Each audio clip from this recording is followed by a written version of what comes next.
Grenada seen as a regional model for fiscal responsibility. Grenada is the first in the ECCU, second in CARICOM. Jamaica was first. People are looking at us to see how we're going to do this. Details to this story and more in the National Report.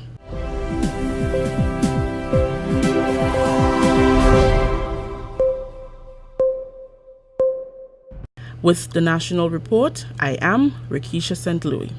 A quantum leap in good governance for a small state.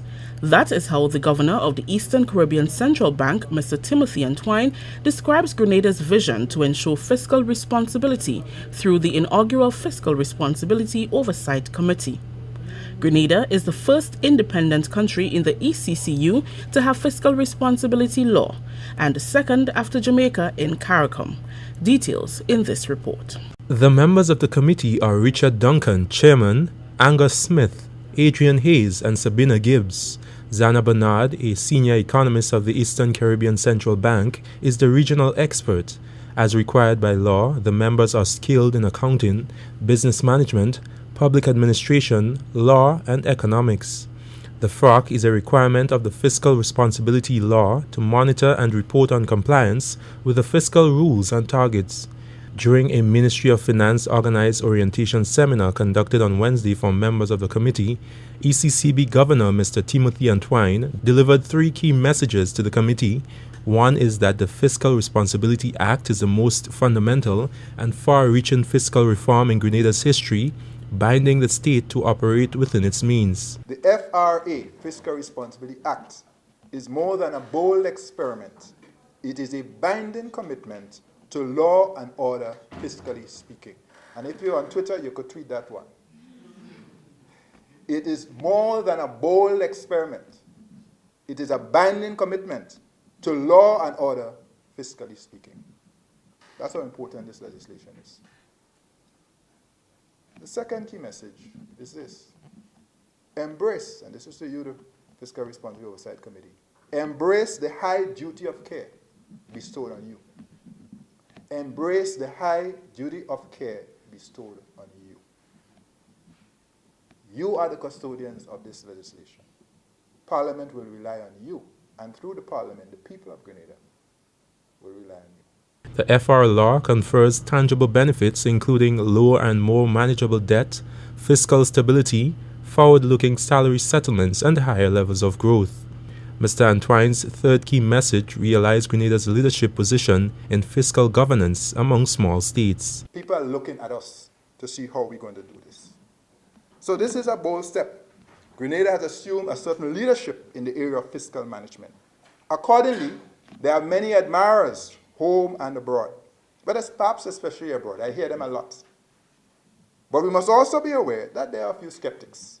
There are those who doubt the efficacy of this arrangement. Can this law survive the test of time, including change of administrations? Does it reduce the flexibility of the state to govern? Those are some of the questions that the skeptics ask. And on that note, I am pleased to observe that at the first time of asking, during the last recent salary negotiations, Grenada passed this test in flying colors. Public servants and teachers have been awarded increases, and at the same time, the fiscal responsibility law has been respected. That was the first test of the law. Permanent Secretary within the Ministry of Finance, Dr. Wayne Sandiford, describes the committee as a crucial institutional pillar in the public finance management architecture of Grenada, directed at sound economic management.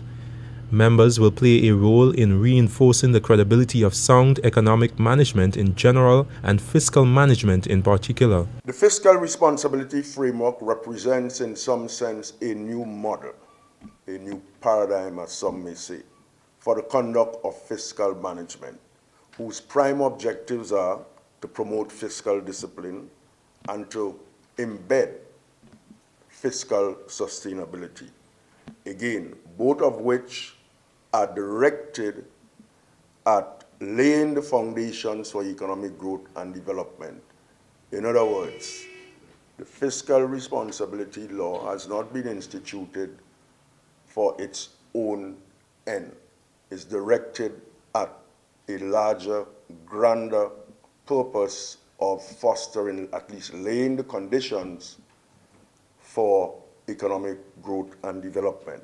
The orientation seminar was designed to prepare members of the FRAC so that they can discharge in an effective way the legislated responsibilities of the committee. Operations manual was prepared to serve as foundation material for the seminar. For the National Report, I am Delroy Louison. The chairman of the Committee of Privileges of the House of Representatives says they are satisfied that Grenada has a competent and qualified group of people on the Fiscal Responsibility Oversight Committee. Mr. Michael Pear and the Committee of Privileges were responsible for making recommendations on the committee members to the Governor-General after determining whether they are capable of the task ahead. The members were identified by the Audit Department of the Ministry of Finance and the ECCB. What you do would determine how government performs. What you do would expose how government performs. And in every area, and I know the competencies of the people who are here, would make sure that that takes place. This is the National Report. More news after the break. The house was shaking. Then started the story here, babe. Crack, and the roof had gone. Man, I was so scared, I nearly wet myself. Only those who have lived it can truly understand the devastating fury of a hurricane's wind. The house across the road just get up and roll over. Hurricane force wind. It's a hazard. Hazards. Take control. Reduce your loss. You can hurricane-proof your home. For example, make your roof more wind-resistant by using screws instead of nails in its construction. Find out more about hurricane force winds and other hazards at your local disaster office. A message from the National Disaster Management Agency and SEDERA. Emergency shelters in Grenada are next in line for an upgrade. The National Disaster Management Agency, NADMA, and the Government of Grenada will receive funding to make life more comfortable for individuals with disability. This comes following a decision by the Canadian government to approve 100,000 Canadian dollars for upgrades of emergency shelters and water storage facilities. Year after year, organizations have been clamoring for measures to be put in place to accommodate persons with disability at schools and at other public spaces. The announcement was made on Tuesday during the government's weekly post-cabinet briefing facilitated by Education Minister Honorable Anthony Boson. This is significant because you're talking about people with special disabilities who could be affected by any natural disaster and need to occupy an emergency shelter. But if these shelters are not fully equipped, it means that these persons will be at a disadvantage. And therefore, we commend the Canadian government and we commend NADMA for initiating this request for this assistance. And we do hope that work will start within the next few weeks to provide this water storage to the shelters. Work is expected to commence on the shelters in the coming weeks. And that's the National Report. I am Rikisha St. Louis.